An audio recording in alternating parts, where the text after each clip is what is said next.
Welcome to today's speech clinic. And today we have Neenu Rathin from India with us. Neenu has been working in the community building and non-profit sector since 2013 and create impactful programs for social change. She's a 2-time TEDx speaker, and she's always ready to talk about social change. However, she's very conscious of how she appears online and doesn't feel comfortable sharing her talks. So, well, welcome, Neenu. Welcome to the clinic. Great to have you here. Thank you.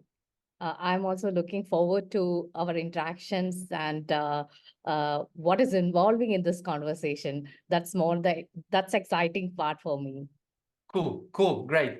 Yes, and I think that, yeah, is it what I just said about you, is it correct? Do you want to add anything? Yeah, actually, I'm basically an engineer. Then I turned a volunteer, a social volunteer. Then I volunteered for around 7, 8 years in the social development sector. And I became a consultant, then a social entrepreneur. So I would like to call myself a social catalyst because, I'm creating a platform for the social change makers to come together and exchange, whatever they have.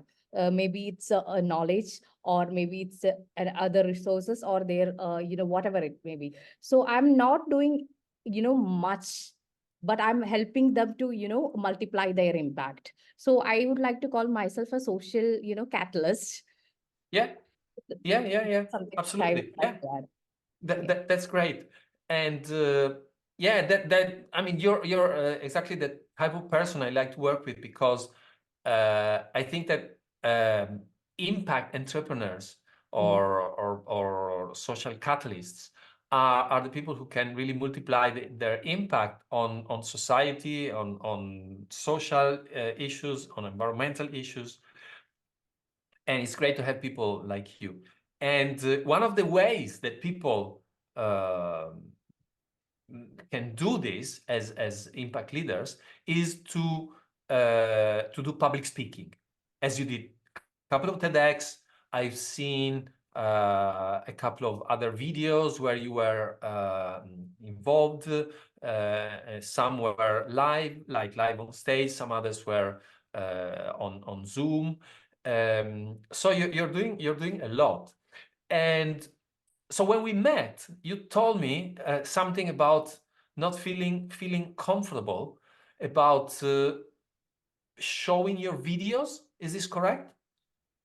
What I meant is not in virtual mode, but in physical mode. I'm more conscious about my image or the physical appearance. So when somebody else is taking my video, while I'm in stage, so I will be a bit conscious, and I don't really share my videos. Maybe they are sharing, but I don't really share. You cannot find even my TEDx video in any of my LinkedIn, profile or any other social medias, because I haven't shared it. Right. I got it. Okay. So you want to work on this? Do you feel this is a problem? This is an issue? Yes, this is an issue. Either I have to work to improve my appearance, I mean, maybe work out more, or do something about it, or I should work on the confidence side, or whatever, way I look, I should be more confident enough to deliver the content, or, I should more focus on the talk, and then I have to gain that confidence to Right. focus on the appearance part and then go for it. Right. This is So very I think, genuine response, so I didn't actually, cut anything. So I'm really, really bothered about that, the physical or the image part. yes. Yeah. Okay. And so if you have this pushback Mhm. towards showing your image online because you feel kind of self-conscious. Um, so, but it's I would say it's interesting, like for an impact leader, someone who wants to have an impact, to have this issue, and I think it's very well worth trying to sort it out, Sure. because imagine the impact you can have if your videos circulate, right? Just Yeah. that is a I thing have that, even declined many programs due to this problem because, I have declined panel discussions, speaker invitations because I was not really comfortable about doing that. okay. And so you felt uncomfortable, not because of content, but because of appearance. Yes.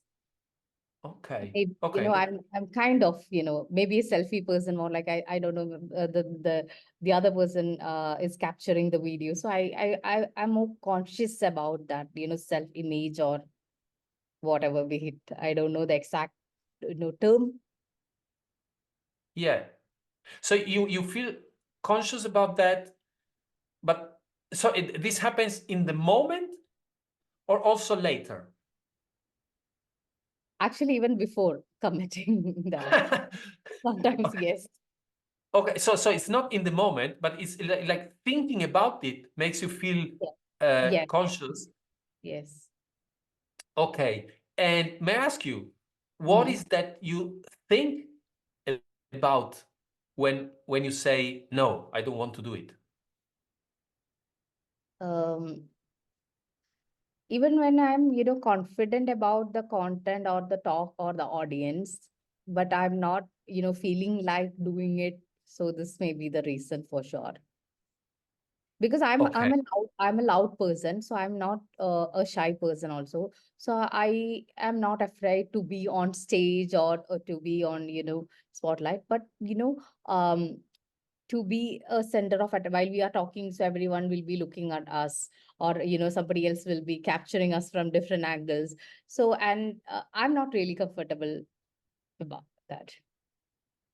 right. But okay, I think we should explore this Mm-hmm. about this feeling uncomfortable, Mm.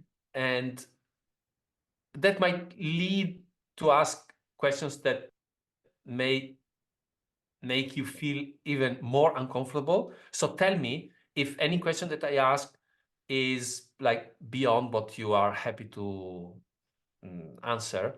Sure.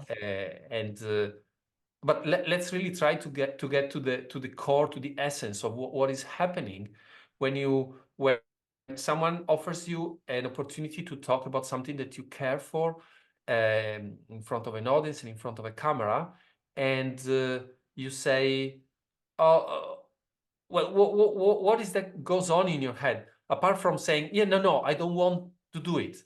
But what is that? It's certainly there is something So, more will that I is look happening. good? What? Maybe the first question, will I look good, or my posture will be correct, or the angles will be odd? And I'm actually a plus size person, so will I look good? Be the first question or the thought in my head. So first question is, will I look good? Hmm. Yeah. Okay. And what does it mean for you to look good? Uh, I have always seen that from certain angles. I maybe my perception. So I'm not very good in maybe in posture or whatever it may be. So I'm not comfortable. So if somebody else is capturing me, I have no control. So I may be focusing on the content. So and if that video is released, I'm not sure whether the other people is noticing that, but maybe since this is in my head, I will be more focusing on that part. Yes. So you recognize that this is in your head, you're saying. Yes. Okay. And you are also saying that you kind of um you have this kind of conflict between uh thinking how what you will say, how will it work, and something that comes even before that, how will I look on stage, and that you said you don't have control on how you are recorded. Hmm. Okay. But don't you have control on your posture and the way you move? Actually, when I become conscious, it is actually the worst, you know, Okay, so on one side you say when you're on stage, so you say you didn't say it, but this is what I read. When you're on stage, you become conscious of cameras, and this makes you feel not just uncomfortable. cameras, but also eyes. Everyone will be looking at me. Okay, Not, I'm always confident about the content or the talk I yeah, yeah, prepare. And so, yeah, that part is, okay for me. yeah, and so you become conscious about the eyes that are on you, and you are kind of afraid of not being uh, like look good or something like that. Yes. And it's okay. What does looking good mean for you? Maybe in a good posture or good shape. Okay, but aren't these two things that you can control? Yeah, but I don't know whether I'm really putting an effort to, change that. I Okay, mean, I don't know. I mean, maybe I'm changing, but I cannot see, a lot of difference. okay. Do you mind if we watch a short like chunk of your TEDx Yes. together Yes. to comment? Okay, so let me take it. I prepared it. So we have international factor. I have three tabs open with your videos Mhm. on. And so let me pick the one with the TEDx. Oh, let's see. Let's make sure that this doesn't start all together. No, no, no, no, no, no, no. Stop it. Okay.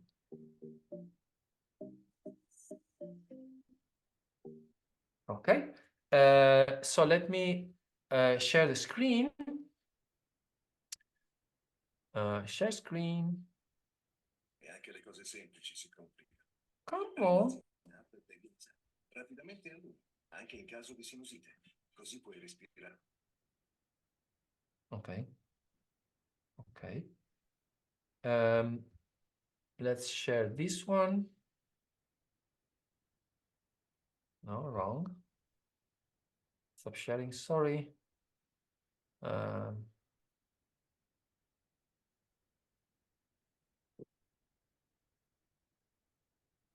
Here, yes. And actually, I take the chance right now to say that we are doing this exactly as we would do it if we were in a one-to-one setting, like private setting, just Neenu and I. That is just it's nothing different apart from the introduction that I did in the beginning and this comment that I'm making right now. But everything, all the interaction is exactly how it would happen in a live session, like in a one-to-one session where Neenu and I are together working privately on this. So now I'm sharing. I think you can you see the screen? Yes. Yes, yes, I can. Okay, and let's see if you can also hear. Tell me if you can hear it. Just make a thumbs up if you can hear. Okay. Climate scientist, an environmentalist, or a climate activist, then why am I here on this stage talking about climate change? Because I'm someone who understands the impact of climate change, and I have interacted with people who have had to face the impact of climate change. I'm Neenu Rathin, a passionate volunteer turned social entrepreneur from Kerala, God's own country, a state in India with moderate climate. Okay, so I think for me it's more than enough. Uh, so how was that? What's wrong with that? I don't know, but I was not really happy with the way I'm standing or maybe the whole appearance. I don't know. Maybe I don't like seeing me much. Okay, so look, I can tell you what is my perception, what I've seen. I've seen a confident woman on stage delivering or starting to deliver an interesting talk with a very interesting intro, with a very good variety of or dynamics of the way she speaks. She knows what she's talking about. She's confident. She's engaging with the audience, or she will engage with the audience because I watched it, and you engage with the audience. So I don't see what's wrong with that. So please tell me what's wrong with this woman.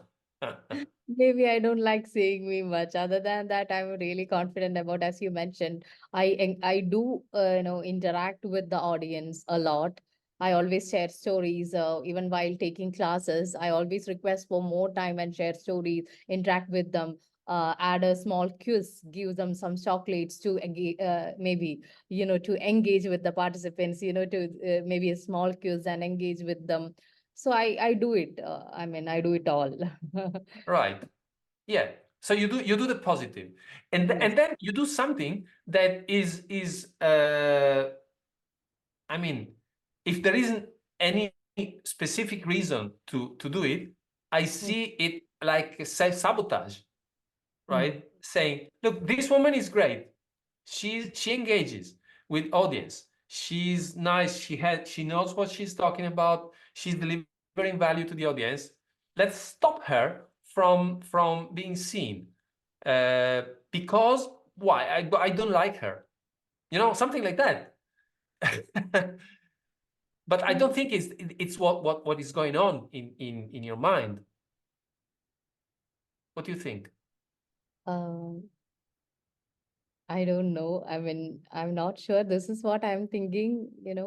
Maybe I don't like the way I look. Okay, so it's a possibility. I don't like for example, I myself, I don't like how I stand on stage because I always I'm always bending, and it looks like I'm an old man, and actually I don't project myself, and that's true. I don't like that. So maybe what is that you don't like of this woman that I see here, or that we saw here? What is wrong with her? The way she dresses, her hair, the way she moves her hands. Maybe I'm concerned about the plus size. Be sorry? I mean size. Oh, size. Okay, yeah, I understand. May I say you're not thin as a supermodel, those that almost die of hunger because they need to be thin, and they end up being anorexic. You're not anorexic. Okay, cool. We know it. So what? But I'm a double XL size person, so So, say again? a double XL size person. Maybe that's the main concern. Okay, so you don't like a double XL size. No, no, not everyone double XL size. Maybe about me. Okay, so is this something about you, what you think of yourself, that you don't like the double XL, or you're afraid that someone might not like the double XL? Maybe both. Okay. So for the second one, I would say whatever bad word on them, fuck them. Sorry. If they don't like you, bad for them. But yeah, we can work on two things: what other people think of you, Hmm. and how do you perceive and how do you how do you elaborate what you Mm. think other people will think of you. Mm. And the other side is what you think of yourself. Like you don't like the double XL for yourself, but you don't like it for what it means for someone else, or does it have a meaning for you? No, actually, not actually. Maybe I may be focusing on the content or the value they are, providing, but maybe I am focusing on me, particularly this part. That's a problem, maybe. Okay, so Otherwise, I don't you have any problem with, plus size people or anything like anything sort of that. But a bit worried about my thing. no, yeah, I understand. I think we can talk freely about this without judgment if it's Mm. okay for you, because I understand that it's obviously an issue for you, Mhm. at least when you're on stage. Yes. So this is why I reiterate, stop me if any question that I ask is making you feel uncomfortable, because I understand we are talking about an issue that in some way makes you feel uncomfortable, Mm. right? So may I ask you on the personal side again? Say no, I don't want to answer. Oh, this is too much for me. Whatever. Just stop me whenever you think it's. But on the personal side, um, do you like yourself? Not on stage. As when you look at yourself in the mirror, in whatever, or at Yes, home, I do. I do like me. as you are. Yes. Okay. Obviously, maybe I have, gone through maybe body shaming or everyone talking about, okay, while looking that I have PCOS and I have, endometriosis. So I don't have much control over the weight side. But, people are, uh, I mean, maybe family and friends, everyone maybe, focusing on that. But otherwise, I like, me, I always see me more than always. I'm very sure that I'm a good person, a good human being. I have, done some amazing things in the Yeah. past and I'm continuing doing that. So I have not seen many people like me. I mean, I really like myself. I mean, basically the character or personality or whatever be it I really like about me. But when other people judge me with the what they are seeing, or I had that experiences, maybe that gives me some Right. uncomfortable feelings when many eyes are on me, or maybe somebody else is capturing me. Otherwise, I Okay. celebrate myself. I'm a selfie person. You can find 10,000 selfies in my phone. I always celebrate myself. Yeah. And you look beautiful. You look gorgeous in the pictures that you put on online, on your LinkedIn profile. A All gorgeous those are woman. selfies. All those are selfies. So I'm more confident when I capture myself, or I know how to uh, capture me well. I Okay. always feel Okay. that. Yeah. But okay. Um.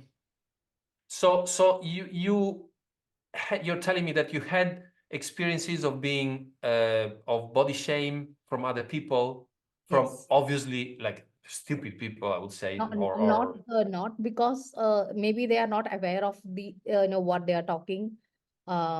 Maybe not intentional, but maybe they are very pathetic. Oh, I'm really sorry. You are you know yeah, uh yeah, yeah, I'm so sorry for you, blah blah blah. And well, yes. you don't need to be sorry because I'm a great person. So what you want from? But yeah, you're saying it's interesting that you are aware that Hmm. it's a limitation of theirs, not Hmm. yours. Yes. But Okay. that makes me really uncomfortable inside. I don't show that much, but uh, that is always, sowing a seed inside me. Okay, I may not look good, or people are focusing on that part. Whatever, I not on my talk, or the not just about talk, while even attending programs also, I think about this. Even if it Okay. is, family functions or maybe the business events or whatever it be it, I'm Okay. confident about that. Yeah. So I'm not a counselor for this kind of things, for this like I self-perception things. But so what I understand from what you're telling me is that you are as you are, and you are aware this thing how you are, this XXL size, does gets people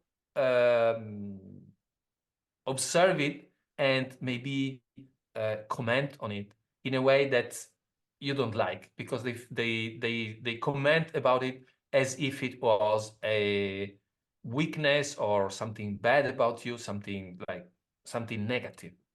Okay. And this is them.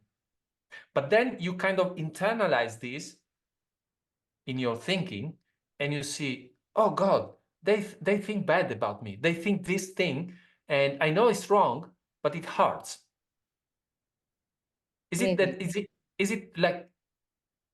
Yeah. Do you feel? Does it hurt when you hear this from someone saying, "Oh, I'm Yeah. sorry that you are."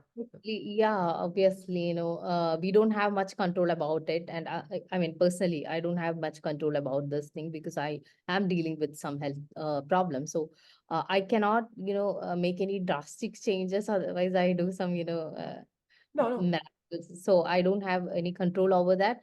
So it not hurt. I don't know. I cannot say the exact word what I'm feeling, but something is. I became very conscious. Okay. Yeah. And you said something that is interesting.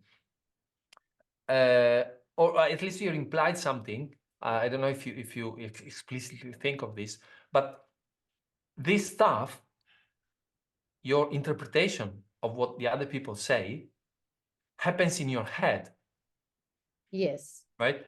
I'm not saying that they don't think like that. Hmm. I'm not saying that. Hmm. That's their responsibility.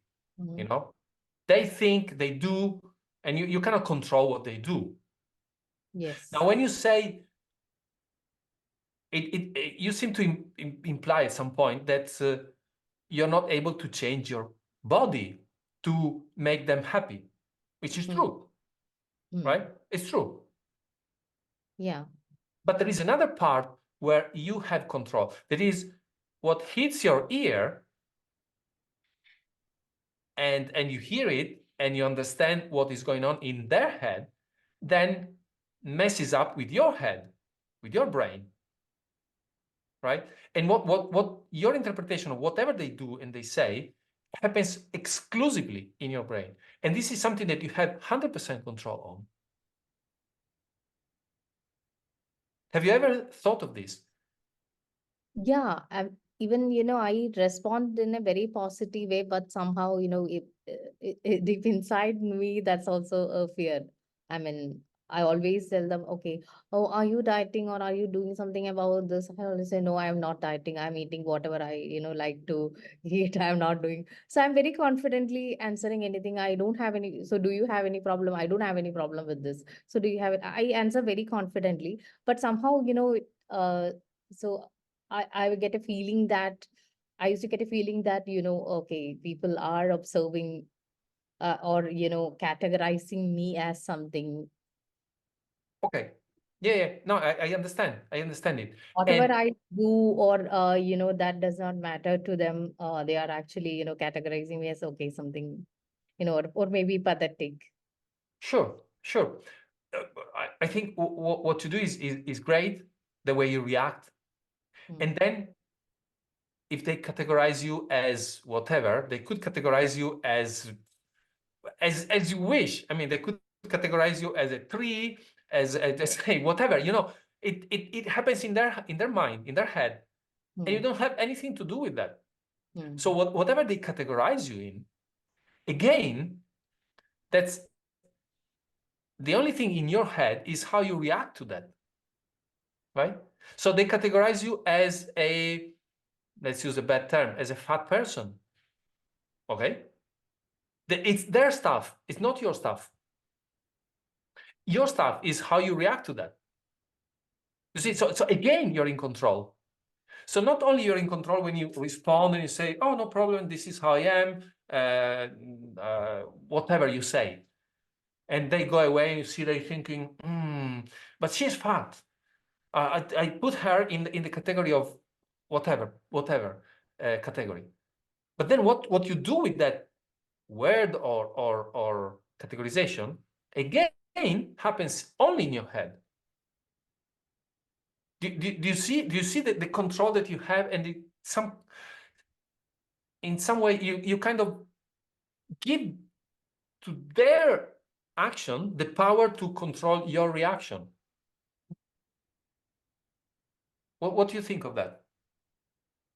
Yeah. I'm getting that connection. I have total control on, how I respond and how I take it. That's also something, about me. I can do, cut that out. I don't need to bother about that. Yeah. And knowing it, maybe it's different from doing it, but Yeah. not being aware that really what happens in their mind, as long as it doesn't affect you because they do something bad to you, but if they think of you that you are XYZ or XXL, okay, they do this, that's fine. Like, say, now we are talking, right? Is there a problem among us? No. No. Do you think that I consider you thin? Most likely not.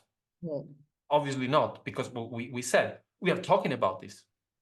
Is this a judgment from my side to you?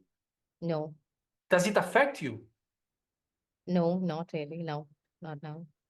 And probably in my mind, you are in some kind of box, right? But who cares? In fact, it's not affecting you, right? So I think I would suggest to think of this, but not think too much. As in, so the guy thinks that I'm in the box of XXL people. Okay, fine. Same thing as tomorrow is raining. Okay, it affects me because I will take an umbrella or something like that. But it's not that puts me, oh my God, oh, I feel so bad because tomorrow it's going to rain. Same level of things, because it's that guy in his or her head or mind, and it's their box. It's not you. And actually, it's not you who are in that box. It's their perception of you. So it's all their stuff. It's all their stuff. Right? And so this is one aspect. But the other aspect, I think, so how do you feel about this? Does this get you closer to any like This is resolution, or is this something that you... Yes, I understand that this is the only, way to deal with it, because, if, even if I, work out or be in a better shape, I may, somebody else will talk about, something else. Sorry, I didn't get this.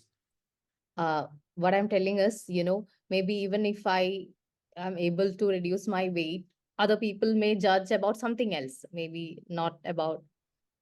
Exactly. But I'm suggesting that you shouldn't even think of reducing your weight because of other people.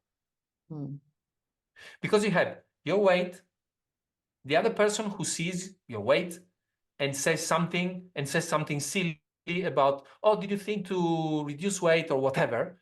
And you respond to them, oh, look, basically, this is my issue. I know how to deal with it. It's none of your business. And so we're fine. And then the other person, in their mind, puts you in the category, in the box of whatever, XL people. That's it. And I guess from all the conversation, what makes you feel uncomfortable is that in their mind, you are in a box that you don't like. No, you're in a box that they don't like. Right? Not even you are in a box. Their perception of you is in a box that they don't like. It's all their stuff. It's not your stuff. It's all their stuff. It's their perception of you that might be right, might be wrong, and it's their box.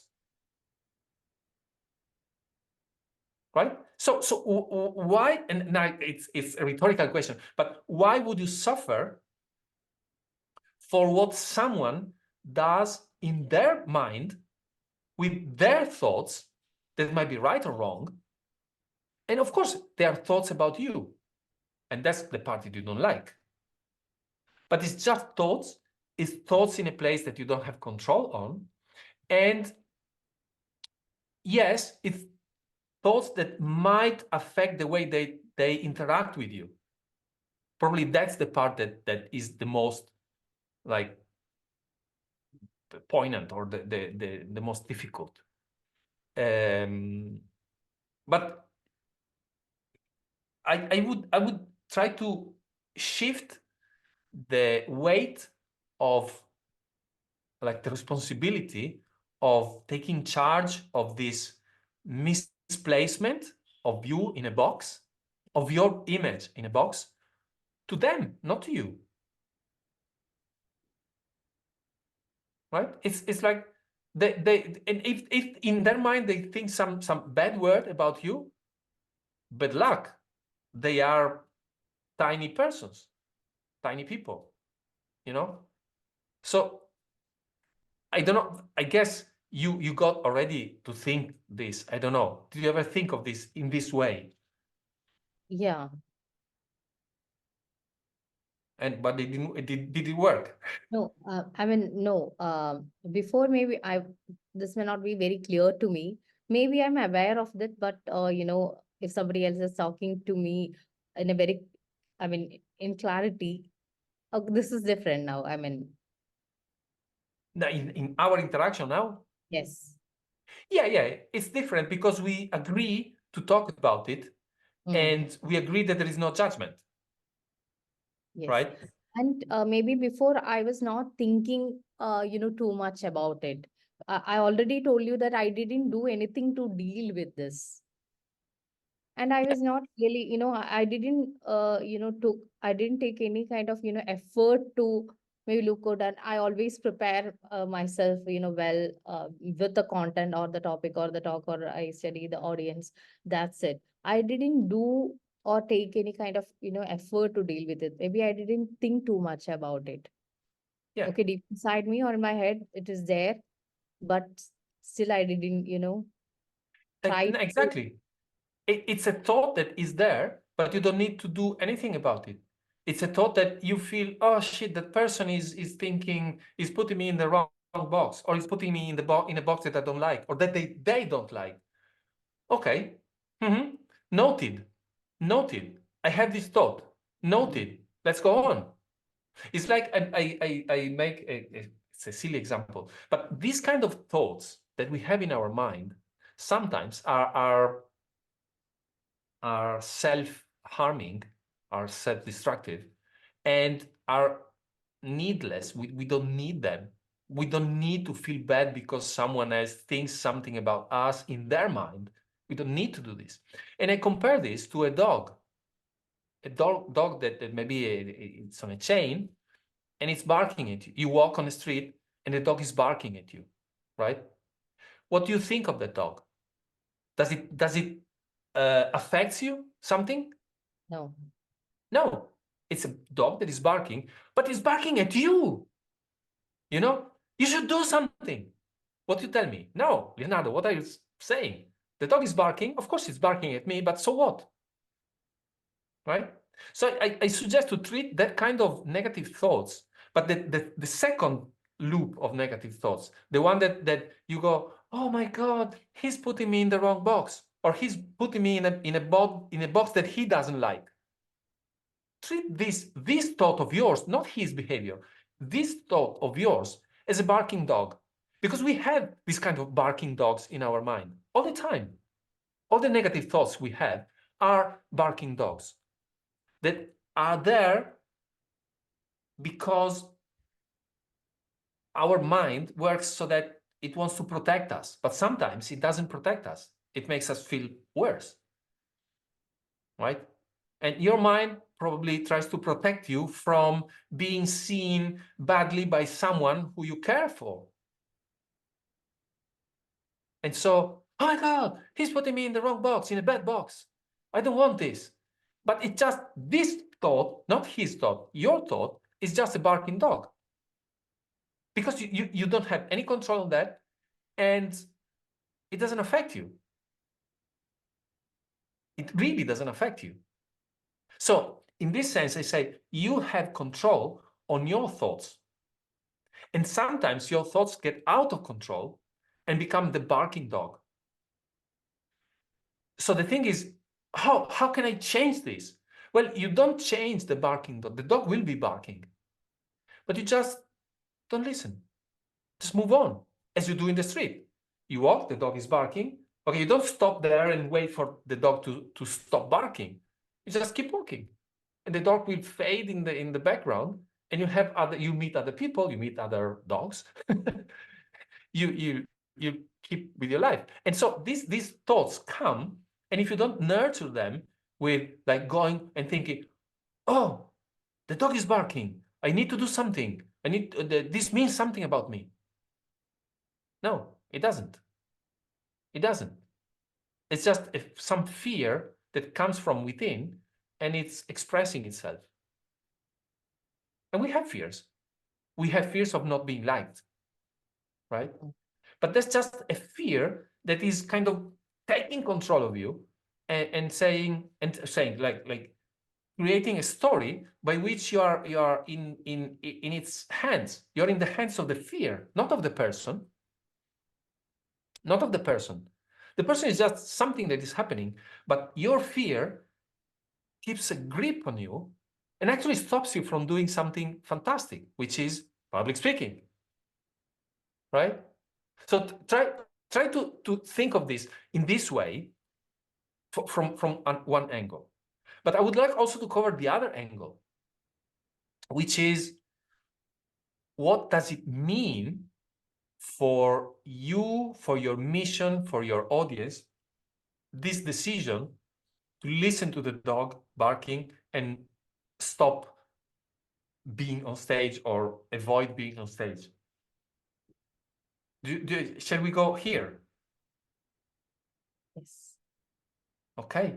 So what does it mean for your audience, for your potential audience? I may be able to add more value for sure. Yeah. And And obviously for me also, for a social entrepreneur or anyone in the social impact space to get more support, we have to be, visible in the community. We have to talk about, what we are doing. And it's very important. I mean, personal branding or self-branding is very important, especially for social leaders, because, people always look at, famous people or people who have that kind of exposure. So yeah, we can garner more support if we, are more visible or more, yes. So you see the value of you being on stage and being seen by more people. yes, of course. And now try to put on a scale this value and the value of listening to a dog barking.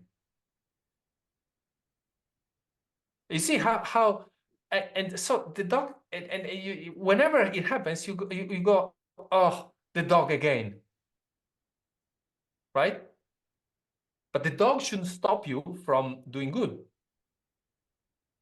So maybe this could be a framing.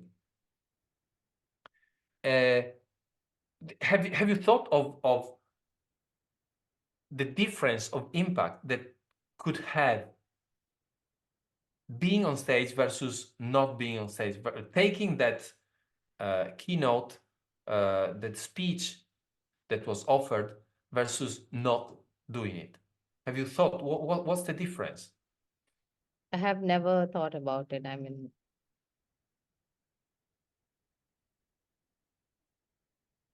Yeah. And I know you see how tricky are our fears, because the dog barking is always a fear in some shape or form. How incredibly strong our fears are to let us forget the value that we provide. And they are fake. They're just silly like thoughts, silly connections that we establish in our brain. And just for that silly connection, we stop doing something that is real in the world, tangible. And it's 10 people, 100 people, 1,000 people affected by what you say. And in a way, I would call these fears, this dog, a very selfish dog. And all fears are selfish. And fears are actually there to protect. They believe that they are protecting us from something, some imaginary like pain or suffering. And in fact, in doing this, they inflict pain and suffering on us. And this is widespread. It's like 8 billion people. We all have the same mechanism. That is evolutionary. There are reasons why it works like this. Evolutionary reasons that now in the few thousand years that we've been able to speak and exchange value in a really human way, in the way that really makes us different from all other living beings, there is a mismatch. Because fears are something that drove us even before we knew how to speak. And there was a reason. But now it's stopping us from doing this incredible good that we can do through, in your case, through speaking, to being on stage and exchanging ideas and getting people to action. You see, it's a fight. It's an internal fight between a fear and the possibility of creating something amazing.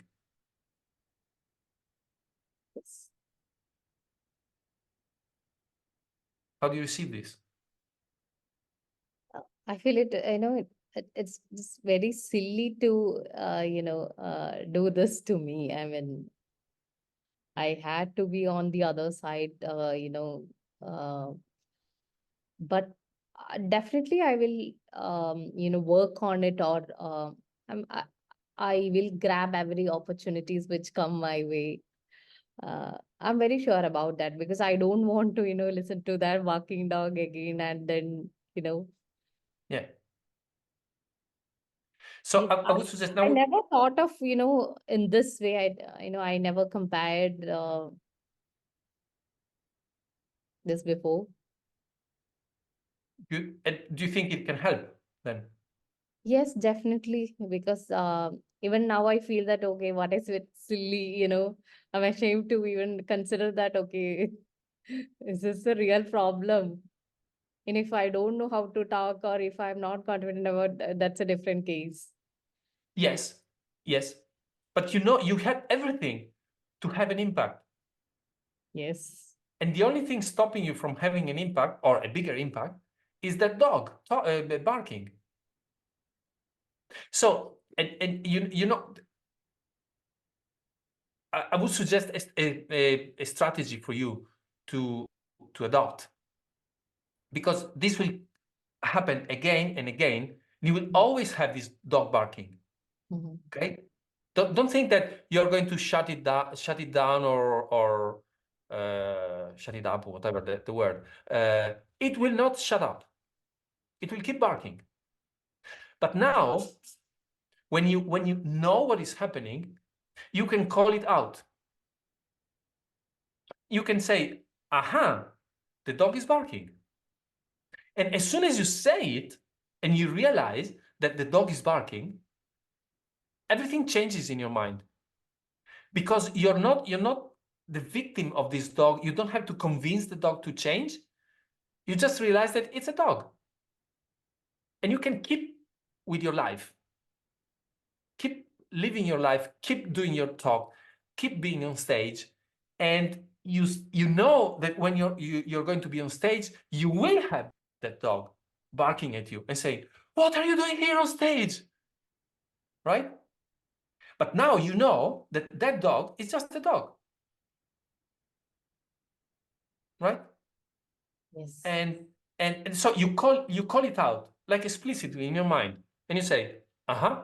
You can call it as I use the dog example. It fits with my culture. Maybe some other culture might not like the dog for religious reasons, not your case, but some others. But you call it whatever you want. Some people call it the judge. Some people call it the big enemy or the devil or whatever you want. I mean, you give it a name and call out that name. Aha! Here it goes again. Name, dog, whatever. Right? And this is really powerful because it stops you, like it helps you stop listening to it. It doesn't silence it. It helps you stop listening to it, which is a way to let it fade in the background. It will fade out. If you don't listen, it will fade out.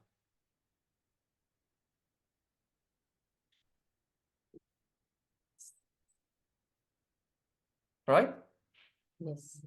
And then maybe you think of the positive. You think, wait a minute, what is it I'm doing here? I'm having an impact on how many people are in this room? How many people will these people affect in their lives because of what I tell them? How my impact is rippling, is having a ripple through the people that I get in touch with. Think really how big impact you can have with your talks. And you see it, so you have proof that you have that impact. You have already proof. You don't have to prove it. You have proof. So, like the dog is barking, like take out this, call this proof, and let it also shout and say, no, what the heck? I have proof. This is working. I have this impact.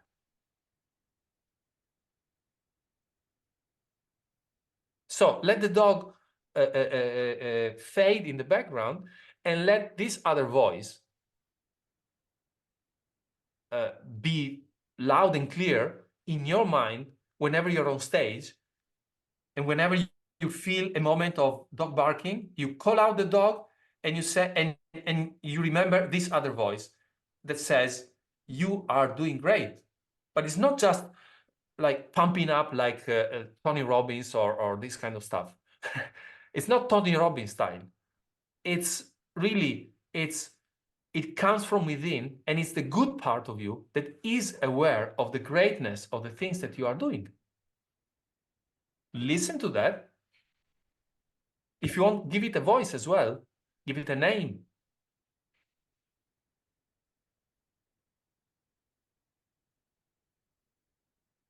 So how is that?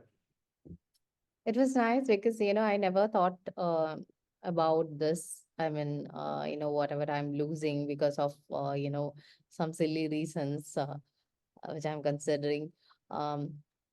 Maybe the people who judge me or, or feel pathetic about me are not aware of, what I'm doing. I mean, they are only looking at me. So Yeah. I don't want to miss the great opportunities and create value because of this. I'm very sure about that. I Yes. never dealt with it. That is the problem. I have never dealt with it. Yeah. Well, probably because you didn't have the tools to do it. But I hope that now I gave you a couple of tools to deal with it. One is the dog, and you know what to do with it. Call it out and let it fade in the background. Be aware of the greatness of what you do, and be explicit about the greatness of what you do in your mind, and call it out when you need it to compensate and to shut down the other one, or not to listen to that one and listen to the good one. And then there is another tool, well, it's implicit in what we said. There is one person who is thinking like something that you don't like, versus 100 people who need to hear what you have to tell them. How fair is that the thinking of one person affects negatively the results on 100 people? And you are the scale. You decide which side to move, right? I was having a conversation with a professional speaker just a couple of hours ago, and she mentioned something that happened to her at the very beginning of her career. And she was in front of an audience, say 50 people, and she started talking. And she's super afraid that they won't listen, they won't be interested, and whatever. And it was a half an hour talk. Then she starts talking, and after a couple of minutes, 3 people stand up and walk away. Okay? What did she do with this? She was starting. This made her think that her talk was not interesting. And so she she cut it down from 30 minutes. She rushed it through and skipped parts, and she finished in 10 minutes because she was thinking, oh, they don't like it. They're not interested. So the effect was that because of 3 people, the remaining like 50, 47, if it was 50 people, 47 did not get the value that they were supposed to have, to receive. How fair is that? Or how unfair is that? And she was the scale. She was deciding, and she decided to listen to those who left instead of listening or providing, giving value to those who remained. And you know what happened later? She discovered that the 3 people left because they were doing the talk in basically during a lunch break. And people were supposed to be coming and going, and it was normal practice for people to come and go in a talk during that period, and she didn't know it. So, you know, not only she failed to recognize that because of 3 people, she treated badly 47, but there was also a reason why they left. They were not uninterested.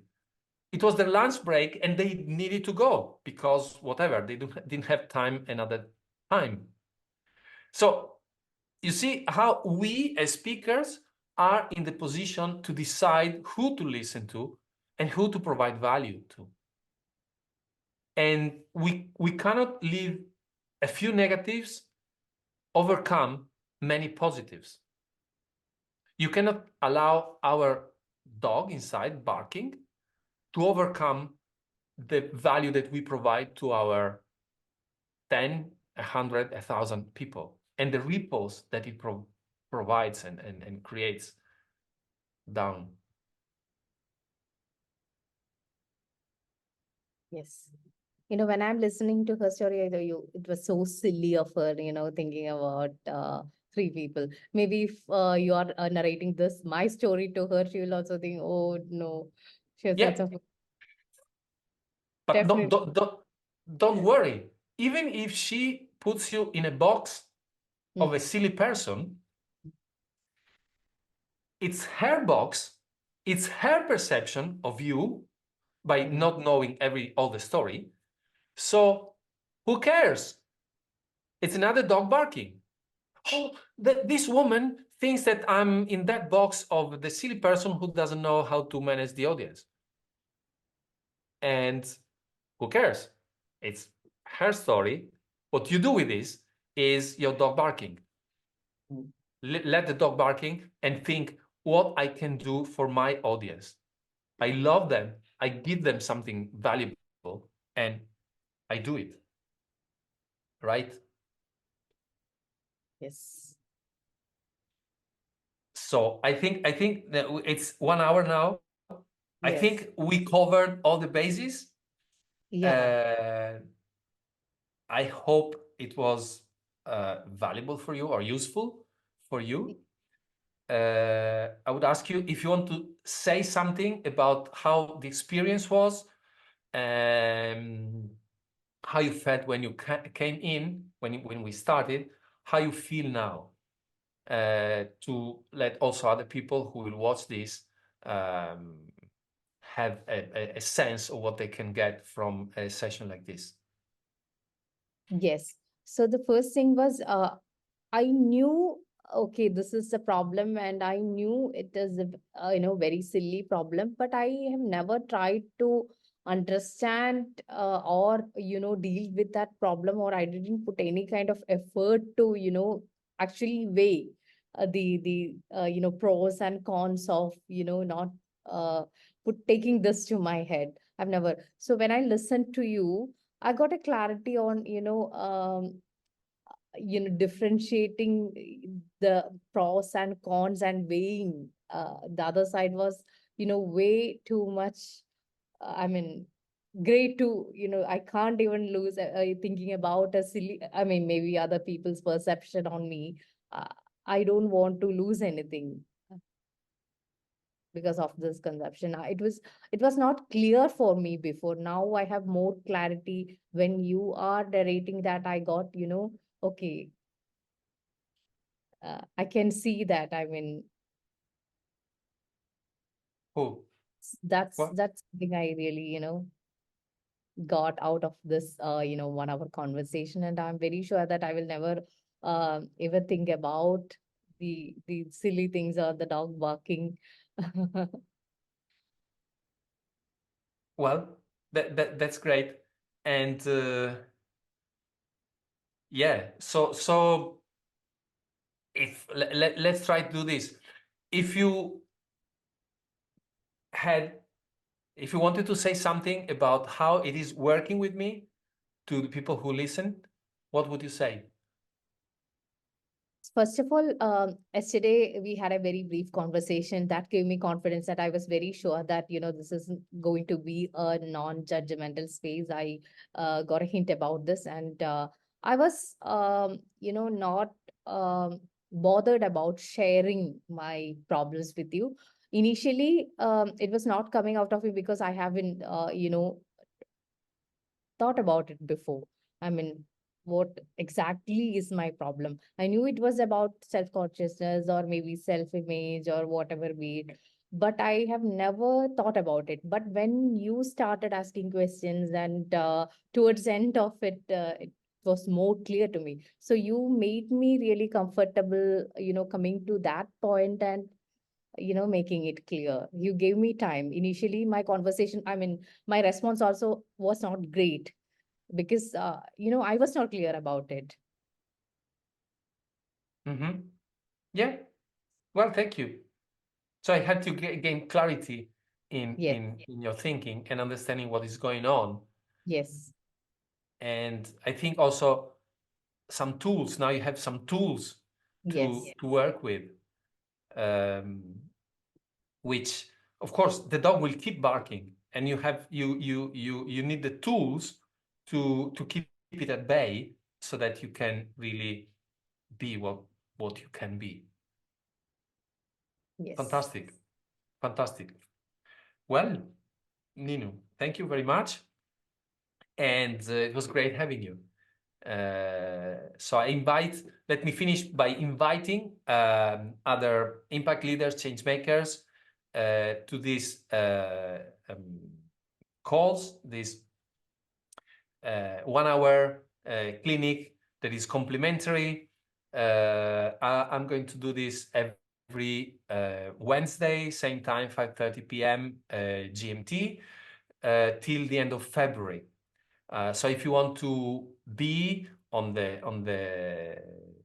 stage with me in the clinic, just follow the link that I will put somewhere, probably under this video, and so apply for one complimentary clinic. If you want to follow and look other people in the clinic, you can attend these videos live again 5:30 p.m. on Wednesdays, GMT, 5:30 p.m. GMT, and the videos then will be also published online, so you can go back and watch all of these. Every time we work on one issue that is specific of the speaker, issue obviously related to public speaking.